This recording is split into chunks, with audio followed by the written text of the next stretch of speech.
Welcome back. As we mentioned, President Trump is holding an event right now touting his one big, beautiful bill as Republicans are racing against their self-imposed clock to get that bill to his desk by July 4th. Today, House Speaker Mike Johnson was asked if the rulings by the Senate Parliamentarian could make it harder to meet that deadline. Here's what he said.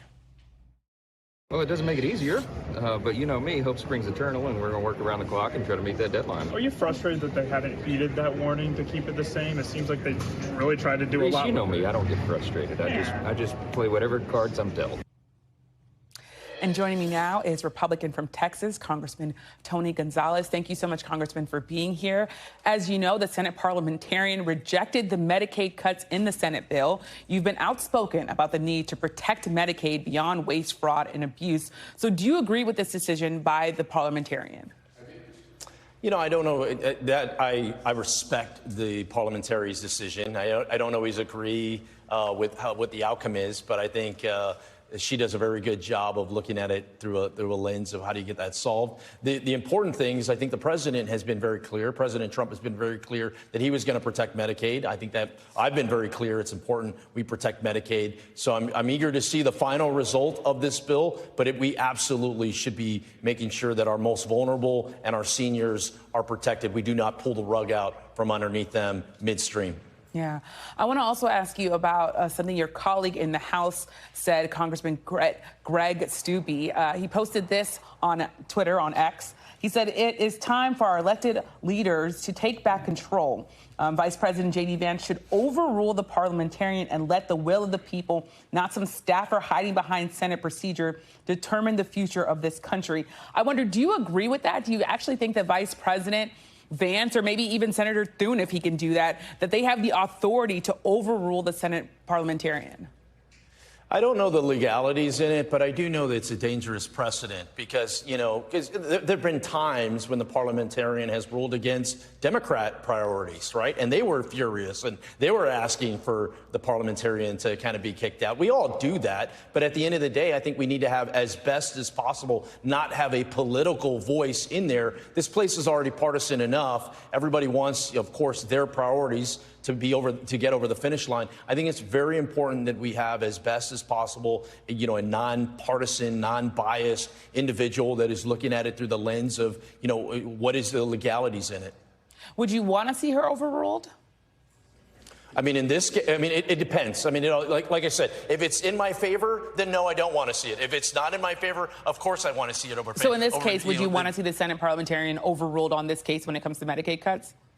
Well, there were some things in there that I liked that she ruled on. There was other things that I didn't necessarily agree with her. And so, and that's how it goes, right? So at the end of the day, I respect what the parliamentarians' decisions were. Are you having any conversations with your Senate colleagues to come up with a plan regarding cuts to Medicaid that can pass both the House and the Senate? If so, how are those talks going?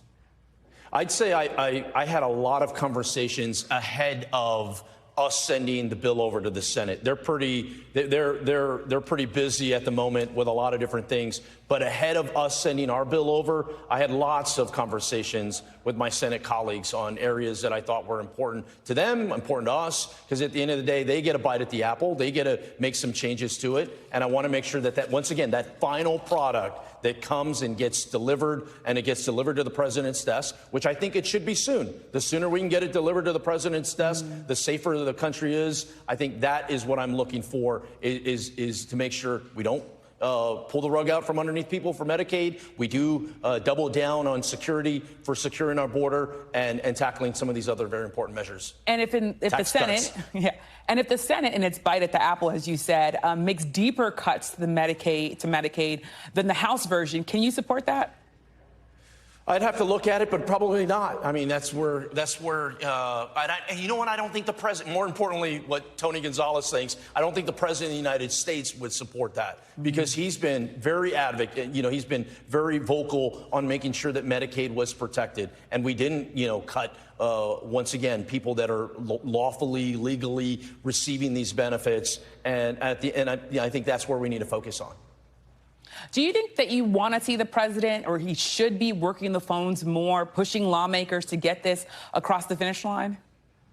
I tell you what, we have President Trump is about as active as can be, right? From dropping F-bombs yesterday to leaning on members. He's going to continue to be active. That's what you look for in a president. You want that. You want that leadership. You want that constant dialogue. I appreciate the way the White House has been available. If you disagree with something or if you have an issue with something, you can get a hold of them and kind of work your way through it. It doesn't always fall in your favor. It doesn't always fall in their favor, but at least you can have that dialogue. So I appreciate what President Trump, how active he's been. Hell, he was in Europe just yesterday. So it's been a breath of fresh air.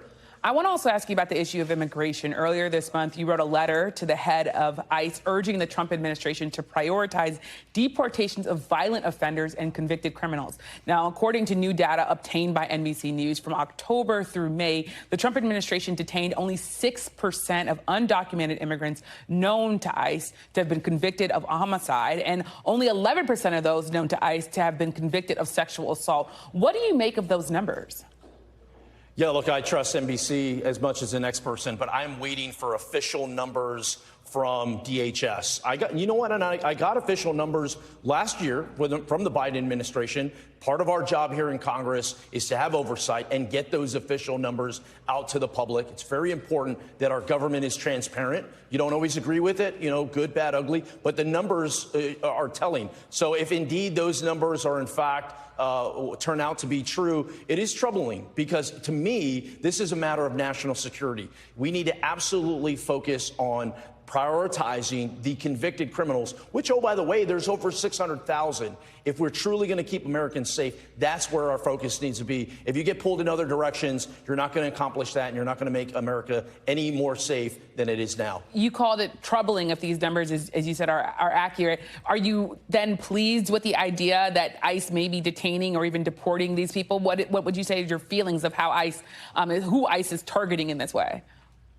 It's pretty simple. I want our law enforcement officers to be going after the worst of the worst, to be going after these convicted criminal illegal aliens. And, oh, by the way, I think it's good politics for the country, meaning both sides can agree, hey, with a convicted murderer off the street, that's probably a good thing for everybody. If we stay in that lane, I think, one, it heals our country. Two, I think it also gets to the problem of keeping Americans safe. That's exactly why President Trump was elected, and that's what I want to focus on. Let's focus on the convicted criminal illegal aliens. Yeah, and this week, I want to ask you another question, which is this week, the Department of Homeland Security put out a bulletin warning about potential cyber attacks by Iran after the U.S. strikes against Iran. You have legislation you're planning to introduce that would create a national digital reserve corps to recruit experts to help bolster the country's cyber defenses. As you know, the Trump administration did slash some of its cybersecurity programs, making cuts to cybersecurity